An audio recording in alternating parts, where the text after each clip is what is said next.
Welcome to Northern Lights Spiritual Center, a community of people dedicated to using spiritual and practical principles to create lives we want to live. Northern Lights Spiritual Center offers practical and spiritual tools to make positive changes in our lives. My name is Reverend Vaughan Amaré, and I am here today with Reverend Michael Amaré, who is our speaker. We also have on the call, on the Zoom and on Facebook, Reverend Pamela Grace Beatty, who is the one who founded and got Northern Lights Spiritual Center started. We at Northern Lights Spiritual Center acknowledge our presence here on the traditional and unceded ancestral lands of the first people of Seattle, the Duwamish and Salish peoples. These people are still here, and we join with them in how they continue to honor and bring to light their ancient heritages. We seek to resist the erasure of indigenous histories as we work towards honoring and inviting the truth.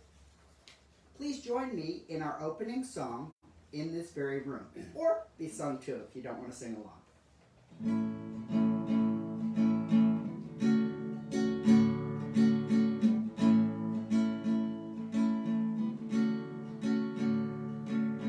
In this very room, there's quite enough love for all the world.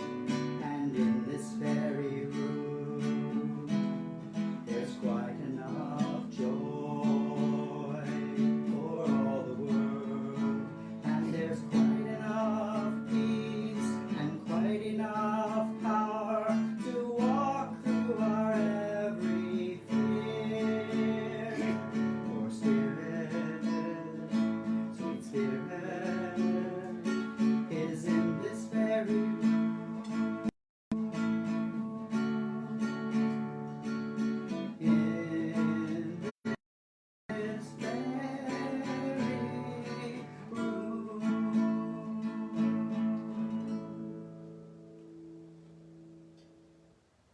So, meditation. I'm going to invite people to participate in a meditation. So, to do that, I invite us to just center and get still. Settle into wherever it is that we are standing or sitting.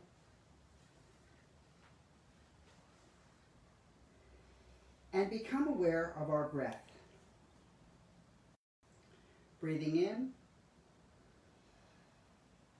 letting our chests fill, and then breathing out slowly.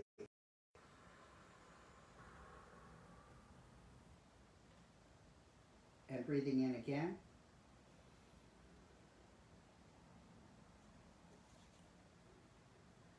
And letting the air go.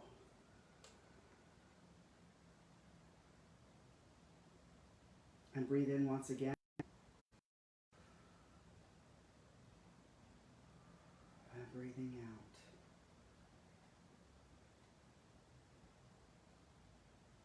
And with the meditation this morning, I'm going to recite a mantra and invite us to imagine a series of people. So as we start, I want us to imagine someone that we just adore, someone that when we think of them, they can't help but lead us to smile. They can't help but inspire us. And as we consider that person,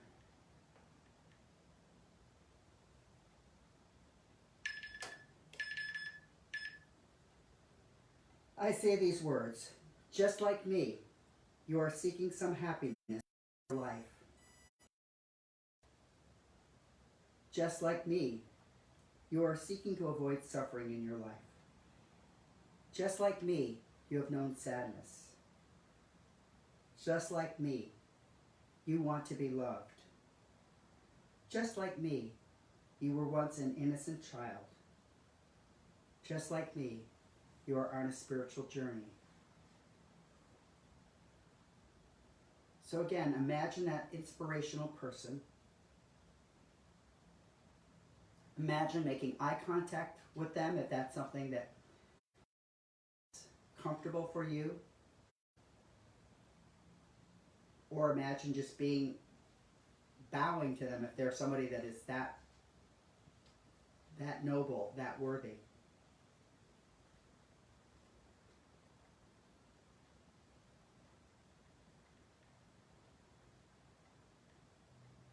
Just like me, you are seeking some happiness in your life.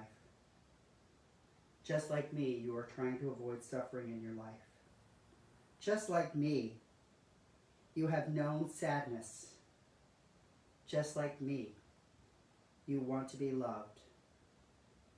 Just like me, you were once an innocent child. Just like me, you are a spirit on a journey.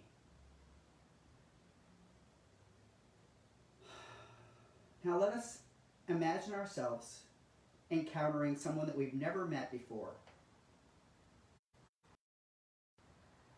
Maybe it's a cashier at a store. Maybe it's the person on the other end of a call who's calling us out of the blue. Just like me, you are seeking happiness in your life. Just like me, you are trying to avoid suffering in your life. Just like me, you have known suffering. Just like me, you want to be loved. Just like me, you were once an innocent child. Just like me, you are a spirit on a journey.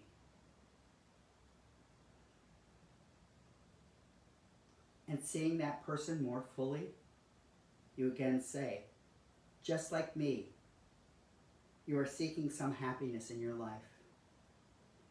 Just like me, you are trying to avoid suffering in your life.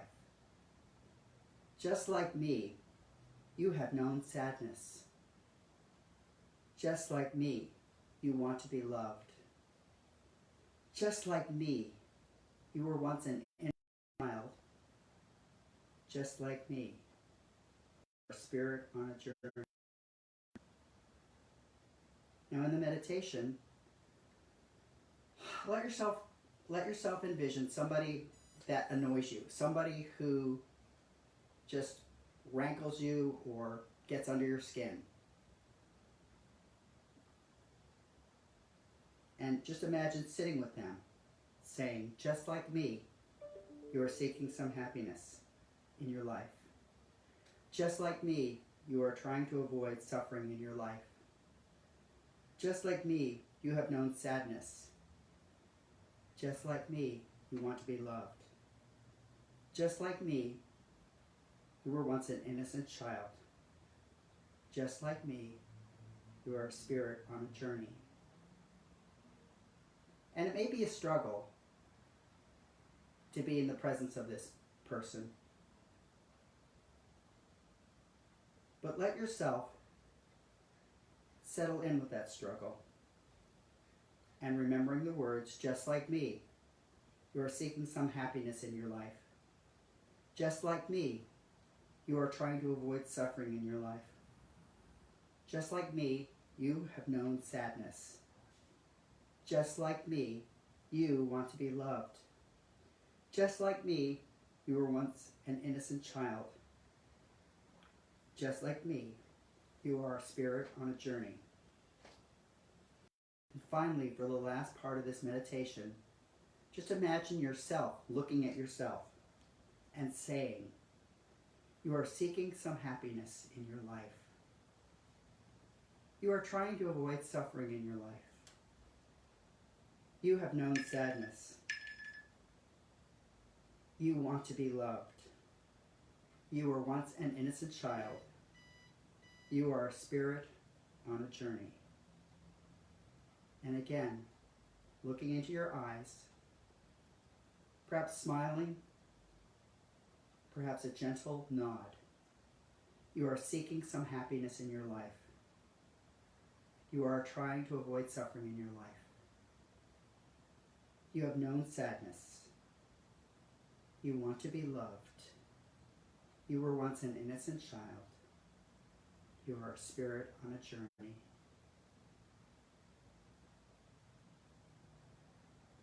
sense your place in your journey. Sense whatever obstacles are in front of you. Sense whatever forces or persons or presences uphold you. Lean into that. And leaning into that, just give thanks in this moment for the place where you are.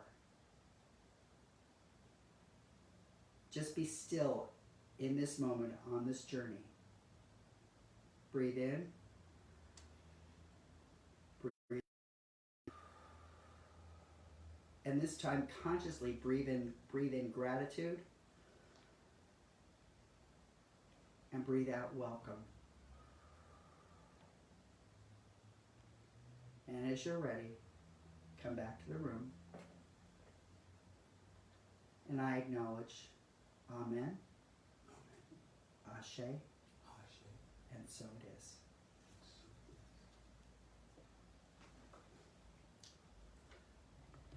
So I now have a reading. Right, it's a reading. Anybody waiting? No. I don't see anybody waiting. So, this is from the internet. Humans really are made of stardust, and a new study proves it. For decades, science popularizers have said humans are made of stardust. And now a new survey of 150,000 stars shows the old cliche is. Humans and their galaxy have about 57% of the same kind of atoms, and the elements that appear in life are more prevalent towards the galaxy's center. The crucial elements of life for Earth: carbon, hydrogen, nitrogen, oxygen, phosphorus, and sulfur. For the first time, astronomers have cataloged the abundance of these elements in a huge sample of stars. They used stellar measurements from the Sloan Digital Survey at the Apache Point Observatory Galactic Evolution Experiment, the APOGEE, in New Mexico. APOGEE can peer through the dust in the Milky Way because it uses infrared wavelengths which pass through dust. APOGEE collects light in the near infrared part of the electromagnetic spectrum and disperses it like a spectrum to reveal signatures of different elements in the atmospheres of stars. A fraction of almost 200,000 stars surveyed by APOGEE overlap with the samples of stars targeted by the NASA Kepler mission. The work presented today focuses on 90 Kepler stars which show evidence of hosting rocky planets, which have also been surveyed by APOGEE. Although humans share most elements with the stars, the proportion of these elements differ between stars and humans. For example, humans are about 65% oxygen by mass, whereas oxygen makes up less than 1% of all the elements measured in space. The astronomers evaluated each element's abundance through a method called spectroscopy. Each element emits different wavelengths of light from within a star, and they measured the depth of the dark and bright patches in each star's light spectrum to determine what it's made of. The proportion of each element of life differed depending on the region of the galaxy where it was found. For example, the Sun resides on the outskirts of one of the Milky Way's spiral arms. Stars on the galaxy's outskirts have fewer heavy elements required for life's building blocks, such as oxygen, than those in more central regions of the galaxy. It's a great human interest story that we are now able to map the abundance of all the major elements found in the human body across hundreds of thousands of stars in our Milky Way, the science team chair said. This allows us to place constraints on when and where in our galaxy life had the required elements to evolve, a sort of temporal galactic habitable zone. And so it is. Now, I see our new guests today. Each month, I came up with a chant for the month, and this month is looking at are where it is that we land in the cosmos.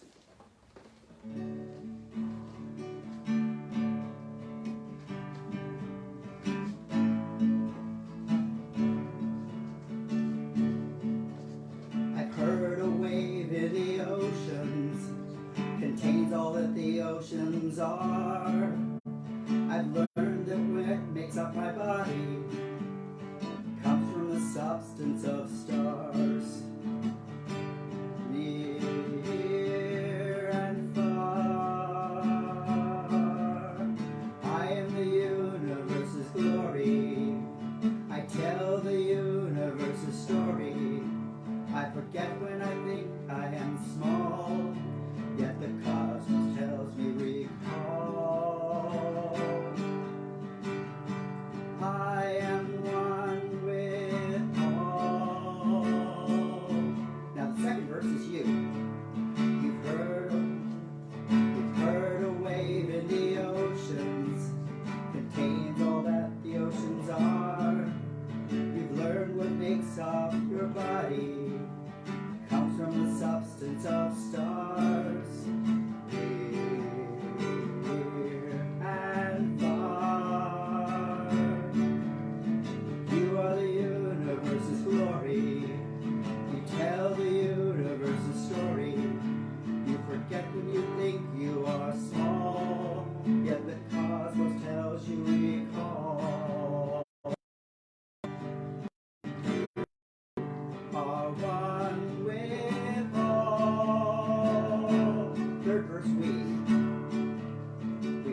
That song would go on for about 7 minutes. It's a chant. It's from Melissa Felipe's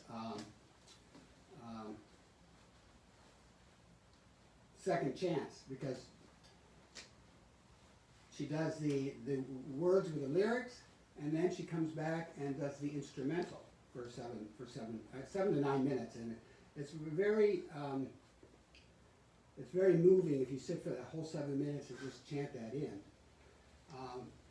And seeing this month's topic for October is cosmic connections, I just want to ask everybody to just be still for a moment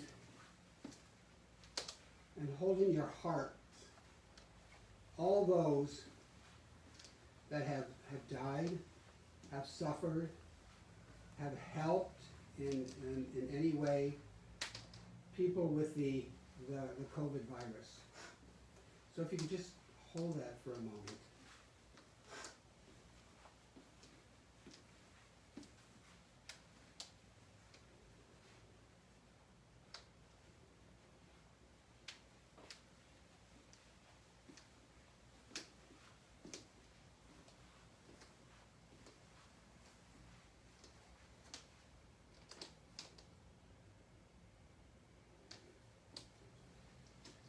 And seeing we have this cosmic connection with all, that's why I wanted to do this. We are all connected whether we like it or not. I mean, Reverend Vaughan was in his meditation, he went through the process and then thinking of someone that totally irritates you, like, fingers on a chalkboard, fingernails on a chalkboard. I don't think he used that terminology, but that's a good form of irritation to me. And the idea that the cosmic connection, that everything is connected, so there isn't a thing really of chance meeting. The idea that people end up in our lives, I don't believe is a chance. Because I believe every person is in our life for a purpose. Whether that's for like a couple of minutes, or if it's for a lifetime. The universe is that complex and interconnected as a spider web. I saw a picture of a spider web on Facebook, and with the mist around it. And if you look at what a spider web and how intricate each and every piece of that web is, that's like life. That's like the universe. We're each one of us are part of that little intricate spider web. Everything that happens affects everything else. It's like the butterfly effect. Everything that happens here affects things elsewhere. And it's this connection that we have in this universe that that causes that. And so, while that can be a little scary, but it can also be inspiring, because it means that everything in our lives is a result of a cosmic connection. And that cosmic connections are those people who come into our lives to help develop us and grow. Because I believe that we learn from everybody that's been in our lives, whether it's how to maybe be more like this person, or maybe you don't want to be like this person. So, I mean, you can look at it either way. Because sometimes we find people in our lives that are that fingernail on a chalkboard. And the best way to look at it is what in that person, what in that person am I like? Is there something that person does that I may do in some way? And so that's the way we can grow, if we look at that and allow ourselves to open up and grow. And cosmic connections are also the people, they are vital to our spiritual progress. Because either whichever way you look at it that way too, either they will help our spiritual growth, or they will maybe force us in a way to become more spiritual, to dig deeper into ourselves, into our spiritual practices, because our spiritual practices is what keeps us going a lot of times. Especially, now when we have to stay home a lot. The spiritual practice is what deepens us and connects us more to the cosmos, to each person in the universe by our spiritual practice. They can also be brought into our lives to disrupt it. And I think disruption a lot of times is good, because sometimes we get in this stagnant way of being, or we get kind of stuck. We're going along and we're in this rut all the way along. Once if they disrupt our lives, if they disrupt, like what in the blazes are you talking about? Or I can't believe you did that, or you said that, or whatever. It kind of jars us, and maybe jars us out of that rut, and makes us look at, okay, really, what is true? What do I believe? I mean, I said a couple of weeks ago that, I have to ask that question, what is it that I really believe? And sometimes I think when someone kind of disrupts us and shakes us, then we can also open up to something new. So by that disruption, it can allow us to grow. And so disruption, I don't believe is bad. And also these connections that come into our lives, they may also be here to awaken us to injustice, to slap us in the face, I think, to allow us to see what is going on. I think in the past almost 4 years, there has been an extreme amount of to the injustices that are happening. And as much as we don't like it, I believe that we needed it. That we needed a wake-up call, that we need to see what's going on, to get rid of the blinders. Because sometimes we walk around, or I should say I walk around with blinders on. I don't really see what's going on. And I think we have to take a look and really see what's going on in the world. And they can also encourage us to follow our dreams. Because sometimes we don't believe in our own dreams. We have these dreams, yet we don't really think we can do it. We don't think we can have it because, either you're not good enough, or you don't have enough money, you don't have enough this, yada, yada, yada. Yet you can have this person or these people in your lives that can raise you up and encourage you, that they can hold you up. And that's all part of that cosmic connection. And our cosmic partners, they can also provide us with deep healing to our souls. Because they're there, like I said, to support, to lift up, to raise and praise. And that's what we need, each other. That's why we really need each other. Now, the title of my talk is Are You Are My Reflection. And as in the song, first time I heard that song, I believe, was at a church camp, CSL, we did at CVAC many, many years ago. And Melissa Felipe was the musical guest. And during one of the events, she had us stand up and we formed two circles, one facing out, one facing in. And we rotated slowly, singing this song to each other. And to me, that was one of the most powerful events at the camp.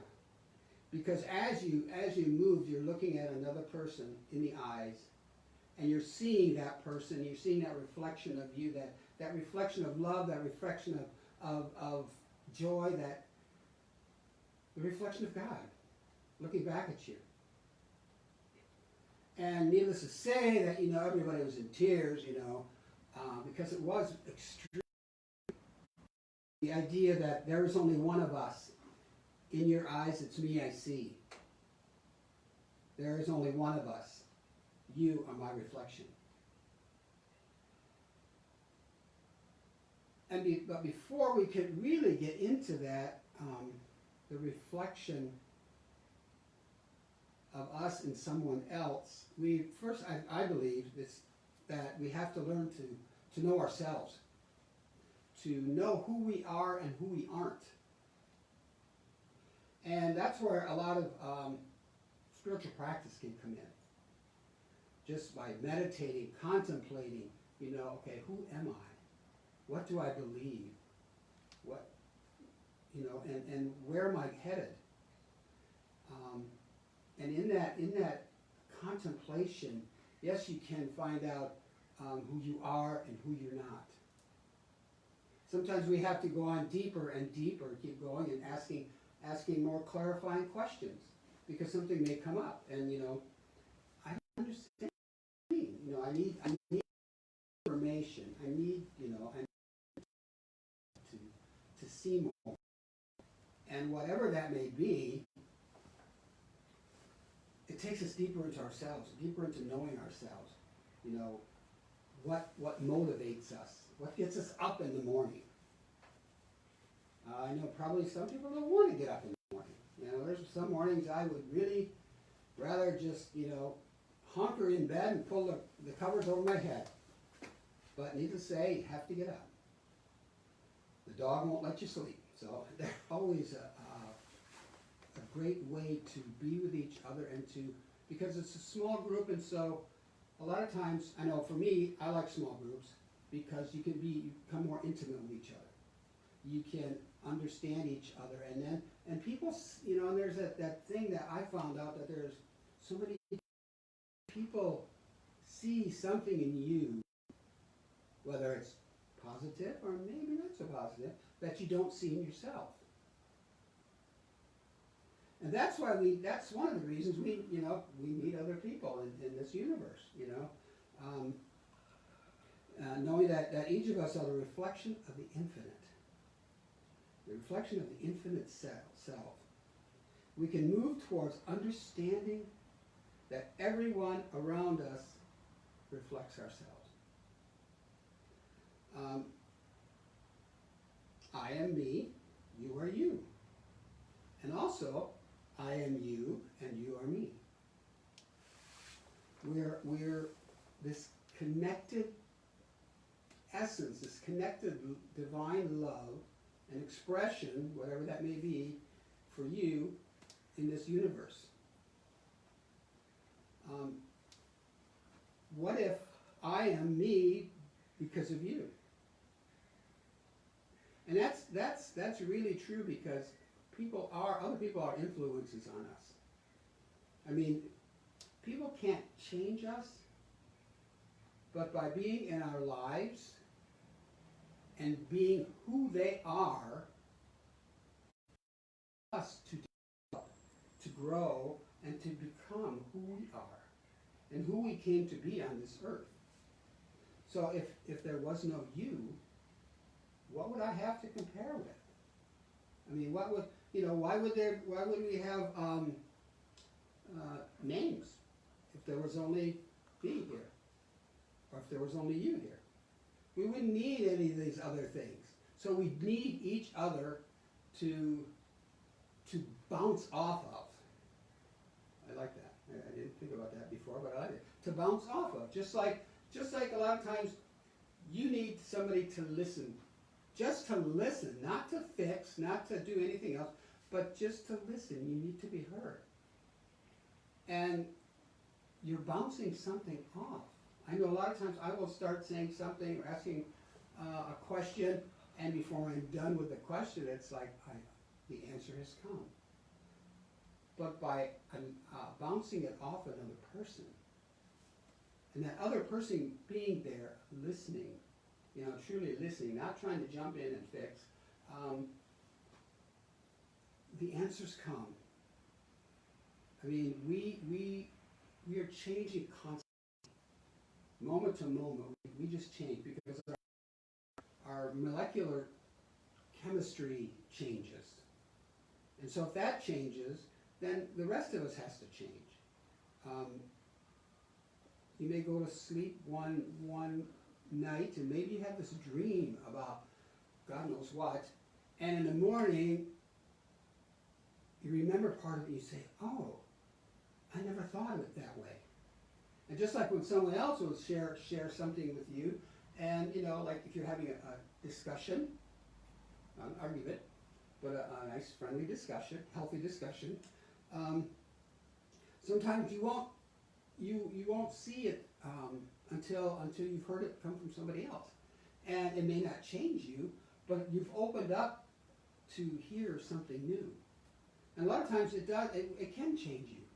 It can change certain aspects and certain ways that you look at something. If you thought they were totally way out in left field, I know nobody else would ever think that anybody in their life is out in left field. I have. But then once I've heard them and I listened to them and I understand where they're coming from, then we move, we grow in this life. And without others,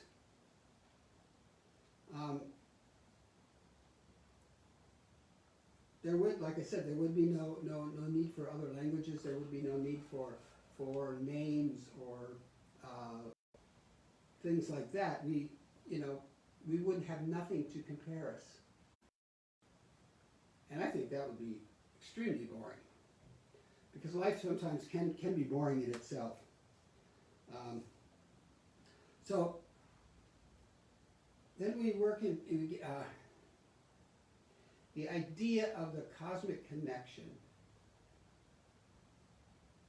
and that you are my reflection, is that we connect. We stay in tune with our best. Just imagine when you walk out the house, when you do, what are you feeling like? What are your body, what is your body language? How's your facial expression when you're going somewhere? Is it all tight and scrunched in and grouchy and mad, angry? So when you do that, what are people who meet you gonna see? Is that the real you? Is that the true you? So, and that's the practice. You do your spiritual practice, and hopefully you can move through whatever's holding on, whatever's got you all scrunched in there, because we have taken whatever is going on, and with our spiritual practices, like meditation and journaling, for instance, we turn a lot of that over to spirit. We let it go. I mean, we can always pick that back up again, and there are triggers out there that will allow us to say, "Oh, I got to have that back," because the triggers that are around they're very friendly, very happy to set that trigger in motion. So as long as we do that spiritual practice and allow ourselves to be free of the worries and woes, because there's so many things that we hang on to, that we worry about, that in a lot of ways we have no control over. We're allowing it to control us.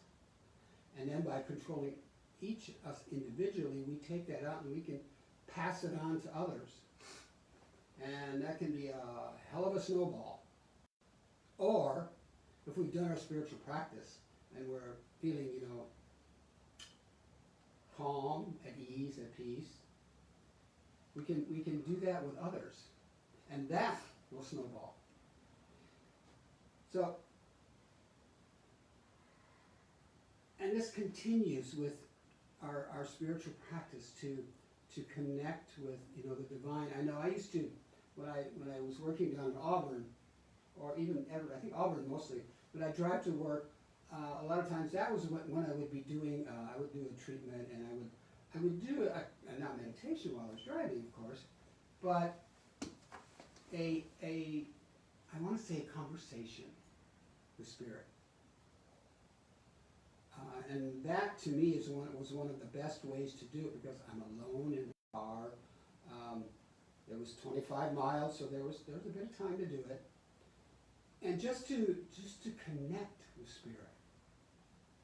I mean, some people may look over and see you chatting away, you know, and you know, nowadays they don't know if you're talking on the phone or not, so it's a little less care what other people say, because in a lot of ways, what other people think is none of my business, and that's a hard one to grab there, that one. But getting back on track about connecting with Spirit, I mean, there's so many different ways you can do that. Like standing in line in the store, there's a lot of things you can do, like Reverend Vaughan and the mantra. You could pick a short mantra, you know,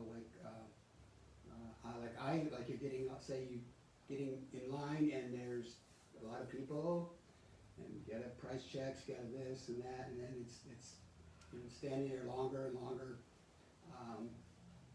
You could just, you know, say, I am peace, you know, just a short affirmation to connect and to calm your physical and emotional body down. I know in that case, I will not change lines. I mean, I've done that before in stores, and I get more because once I change lines, in that line, things happen. So I just say, I stay put, and just stay calm, and just stay, you know. And then there's that connecting with others. And that to me is one of the biggest things. And I've learned this from, a lot of this I learned from Reverend Vaughan, because he's a very outgoing person. And he will talk to pretty much everybody, anybody. He's very, you know, I want to say very kind. And that's where I've learned about, you know, when you like you're in a store, and I do this every time now, and you can see, you know, you have the people that are checking you out, and they might seem a little quiet or whatever, and if you just ask, you know, so how's your day?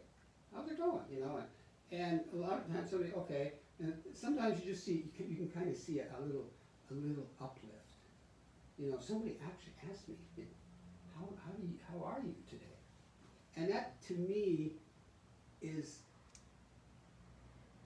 a beautiful connection. And also doing it if you're in a store, I've done that too. It's amazing. It's amazing that a couple words to somebody, you can't, sometimes now you can't really see how the reactions are because we have our mask, so it's a little challenging to see if they're, but you can tell from the eyes a lot of times. I know one of my, I've shared this many times, and that one time I wanted to make connections with as many people as I could, but I didn't want to use a voice. And so I did a walking meditation around Green Lake. And Green Lake is what, about a little over 3 miles, I think.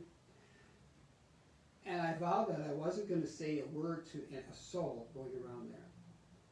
And I would just connect by looking at them. And that was try it sometime. I mean, it is an awesome experience. You're going to get many different reactions.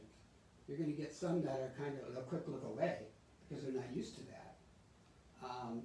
Then you get some that, you know, they may frown or whatever. But you're going to get those that kind of light up. There's that little light, that little smile, that recognition that I see you as you see me, and that is a beautiful thing to allow yourself, because you know, words, well, for me anyway, words a lot of times get in the way. Because I know what I want to say in my head, but what comes out is like, oh, what do they call it? Alphabet, what do you call it? Word salad. Word salad, okay. Alphabet soup. Yeah, word salad. And when you're looking at someone, when you're connecting with someone through the eyes, through that divine connection, you don't need words. Words are really, inadequate at sometimes. And so by doing that, no matter where you are, you can connect with someone else. And so this week, what I practice, recognizing someone, just eye to eye. Take a chance. Step out and be bold and recognize the God in another person. And like there's that song, I think, looking through the eyes of love. And if you look through the eyes of love, what are you going to, your odds are what you're going to get back is love back. So looking through the eyes of love,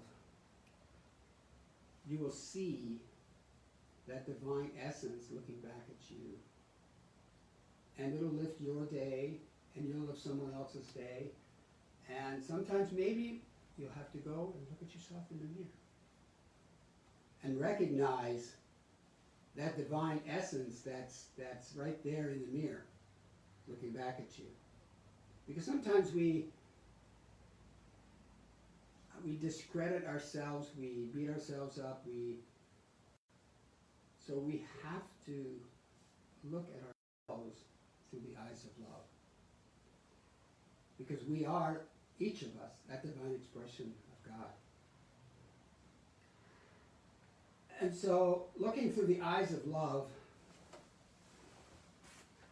I know that each person connected here, whether in the physical or in the virtual, is that divine essence of love. Looking through the eyes of love, I know that each of us in this universe, we are connected. It's that cosmic connection, that connection of the divine love that brings us together, whether we like it or not. And so I give thanks for that divine essence of each of us. Even those who are like that, fingers on a chalkboard. For each of us has a purpose here. Our presence is here. We are here for a reason.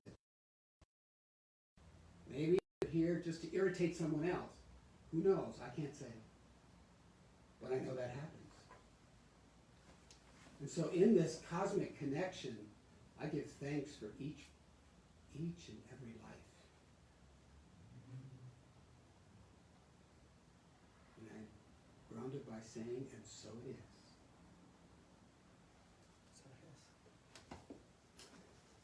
it is. And now, I'd like to thank everybody for being here today.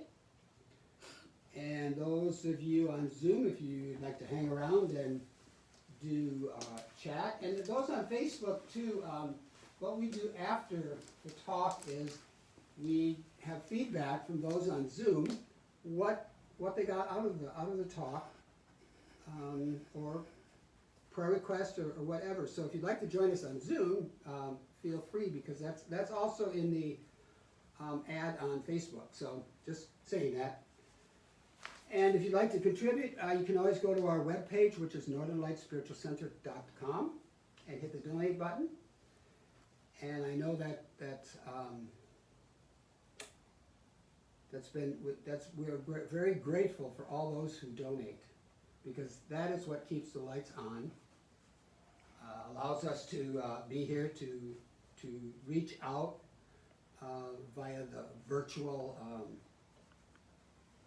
Being virtual, I guess. Sometimes those words just don't know how to come out right. And it allows us to help send out guys to different areas that we support. And so with that, I give thanks for any donations, all donations, your presence, your gifts of you that have touched Northern Lights in any way, shape, or form. For I give thanks for the blessing that each of you are, that each of us are, to a community, to a sacred space, that if you want to, you can call your spiritual home. And so I give thanks for this and more. And so it is. So it is. So, see you next week, same time, same station. Bye.